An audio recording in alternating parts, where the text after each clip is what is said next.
kukosa nguvu kujitetea. Yaani dada ndio kama hivyo. Mambo bado hajawa sawa. Yaani mume wangu harekebishiki hata kidogo. Afu roho inaniuma, nampenda mume wangu. Sikia nikwambie rafiki yangu. Zile siku nilishindwa kuongea pale kwa sababu mume wangu alikuwepo. Hivi unajua mimi na mume wangu hatuko vizuri. Yaani sisi ni nginja humo ndani. Vurugu haziishi, yaani kama wewe na mume wako. Tena afadhali yako hata wewe. Mimi mume wangu ndo balaa. Yaani mimi mume wangu ni hovyo. Sijui unaelewa. Ndoa yetu haina amani, haina furaha kama ambavyo tulikuwa tunaigiza pale. Kwa yani usije ukakaa unasema kwamba eti mimi na Mdeme tuko vizuri. Ni hamna kitu. Mimi mwanzo unavyoniona hivi, nipo nina furaha hizi kwa sababu nina kibwana changu huko nje. Nina furaha zangu, akinipa stress ninatoka zangu naenda kula maisha. Lakini ukikaa hapo unasema kwamba eti sijui mimi ninampenda mume wangu sijui vitu gani. Nakwambia humo ndani ni utapauka. Wewe tayari una watoto, umezaa na watoto. Hivi upo tayari kuachana na mume wako kwa sababu ya wanawake huko nje? Mimi na mume wangu hatuachani leo wala kesho. Lakini humo ndani ni vurugu mechi. Kila mtu anapitia huko anatokea kule.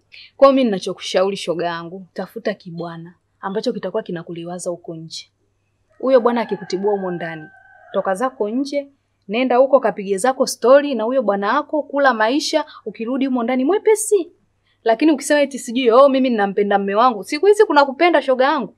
Si unaona ulivyopendeza hivyo rafiki yangu? Sasa ni utapauka. Hey, Dada. Ya kweli hayo? Ndio hivyo nakwambia sasa. Changamka mjini hapa wewe. Yaani ukisema ukaekae hivyo ndugu yangu, utachelewa. Karibu, pita mlango kwazi. Shemeji. Karibu.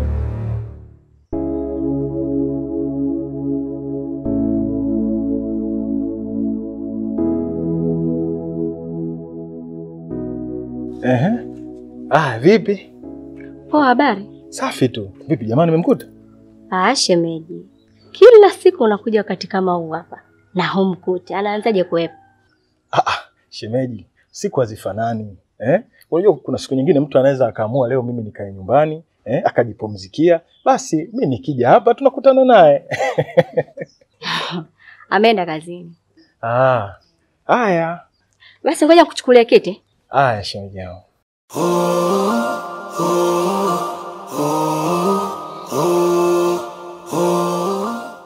Hivi wewe malaya mbwa, unafuata nini hapa? Wewe hapo umefuata nini mpaka uniulize mimi nimefuata nini? Hivi unadhani sijui ulichokifuata wewe? Manake umeshindwa ile siku kuchukua namba zake za simu. Umeona sasa uje nyumbani kwake. Hivi unadhani mimi sijui ulichokifuata wewe? Na kwa sababu Kasha sema kwamba hapa unakuja nyumbani kwake hapa mara nyingi. Hivi wewe mbona malaya sana mpuuzi wewe? Hivi wewe siku ile ulivyokataa kunipa namba ya simu, wewe ulitegemea mimi ningefanya nini? Matokeo yake ndo haya, imebidi nije hapa nyumbani kwake. Na mimi nilishamwaahidi yule mwanamke kwamba mimi nitahakikisha natetea ndoa yake mpaka inakaa sawa. Naona umesahau, mimi ndo Mdeme, mtetezi wa haki za wanawake. Na nitahakikisha ili swala mpaka linaenda kwenye njia iliyokuwa sahihi. Yaani ina maana siku zote ulizokaa na mimi bado hujanijua. Mimi mpaka wameniita midfielder, mzee wa Bakola. Kuna vitu vyangu ambavyo ndo mimi ninavyofanyaje, navyoendana navyo. Lakini sio hicho. Kuna kitu gani hasa cha ajabu mpaka kinifanye mimi nije hapa? Kuna kitu gani cha ajabu? Mdeme, utakufa mdomo wazi wewe baba wewe. Hivi ujionee aibu? Wewe una akili Nife mdomo wazi mimi mamba? Yaani mpaka umri huu niliofikia hapa eti mimi nife mdomo wazi. Wewe unaonekana akili yako haiko sawa wewe. Na ndio maana watu walisema zamani, siku zote mwendazimu ukimfukuza, mfukuze na makopo yake, kwa sababu ukiacha anafanyaje? Anarudi tena.